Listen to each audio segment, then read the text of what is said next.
Welcome back to my channel rhythm of lifestyle.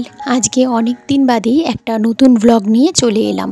তো এখন সন্ধেবেলায় বেরাচ্ছি আমি আর অমির পাপা মিলে তো পুজোর কিছু মার্কেটিং করতে, বিশেষত অমির জন্যই।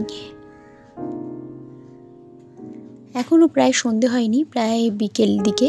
তো তাড়াতাড়ি করে সন্ধে দিয়ে বেরিয়ে পড়লাম, যেহেতু আকাশের অবস্থাও ঠিক ভালো নয়, যখন তখন বৃষ্টিও চলে আসতে পারে, সেই জন্য আর লেট করলাম না। তো এখানে অমি যাচ্ছে অমির পাপার সঙ্গে, আর আমিও যাচ্ছি পেছন পেছন।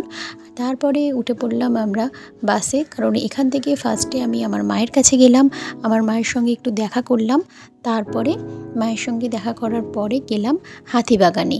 তো আমাদের কাকুরগাছি মোড় থেকে হাতিবাগানে সোজা পুরো অটো যায় বিবেকানন্দ রোডে, কিংবা বাসও যাওয়া যায়।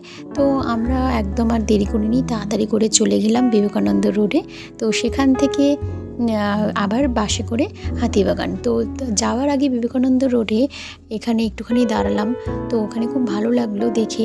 এখানে কলেজ লাইফে আসতাম এই দিকটায়, তো বিবেকানন্দের বাড়ির সামনেই। আর রাস্তাঘাট এখন তো পুরো একদমই স্তব্ধ। হাতিবাগানের মার্কেট মানে যেমন একটা পুজোর সময় জাঁকজমক থাকে, সেরকম তো নয়। আর সেটা না হওয়াটাই স্বাভাবিক, কারণ এখন আমাদের চারপাশের পারিপার্শ্বিক পরিস্থিতি খুবই দুঃখজনক। তারপর আমরা ঢুকে গেলাম এখানে বাজার কলকাতায়। তো বাজার কলকাতায় এলাম, আর এখানে বিশেষত পুজোর মার্কেটিং বলতে গেলে এখন বাচ্চাদের জন্যই, কারণ এখন বড়দের কারোরই মনের অবস্থা ভালো নয়। কারণ সবার এখন একটাই দাবি যে সঠিক বিচারটা যাতে হয়। তো কিছু আর বলার নেই। আর এখন মনেই হচ্ছে না যে পুজো। শপিং মলগুলোতে প্রতি বছর যেমন ভিড়ের ঠেলাঠেলি সামলাতে পুরো হিমশিম খাওয়া হয়, তো সেরকম তো একদমই নয়। তো এখন তো একদমই কারোর মনের অবস্থা ভালো নয়। তো কিছু আর বলার ভাষাও নেই। তো ছোট বাচ্চারা তো বোঝে না, তো সেই জন্য ওদের জন্যই বিশেষত মার্কেটিংয়ে আসা। আর এখানে টুকটাক একটুখানি জামাকাপড়ও দেখছিলাম। আর অমির জন্য মেনলি কেনা হলো, অমির জন্য পুজোর দুটো জামা। আর হাতিবাগানে শুধু মার্কেট নয়, এছাড়া বিভিন্ন ধর্মতলা মার্কেট থেকে শুরু করে প্রত্যেকটাই, কলকাতার শহর পুরো স্তব্ধ এক কথায়। এখন কারোরই মনে সেই পুজো আসছে সেই আনন্দটা যেন কোথায় হারিয়ে গেছে। হয়তো সঠিক সময়ে আবার ফিরে আসবে, যেই সময় আবার সবাই পুজোর আনন্দে মেতে উঠবে, সেই আশায় আমরা রয়েছি, অপেক্ষাতেই। আর এখানে দেখো, এখানে টুকটাক জামাকাপড় এখানে দেখা চলছিল। আর তোমাদেরও পুজোর শপিং কেমন চলছে সেটা জানিও। আজকের ব্লগ সেরকম একটা বেশি করিনি, একদমই শর্ট ব্লগ, 5 মিনিটেরও করিনি, কারণ একদমই মনের অবস্থা ভালো ছিল না। তাও যেহেতু বাচ্চা থাকলে যা হয়, একটুখানি ওর বায়না করে পুজোর কেনাকাটা কিছু করার জন্য।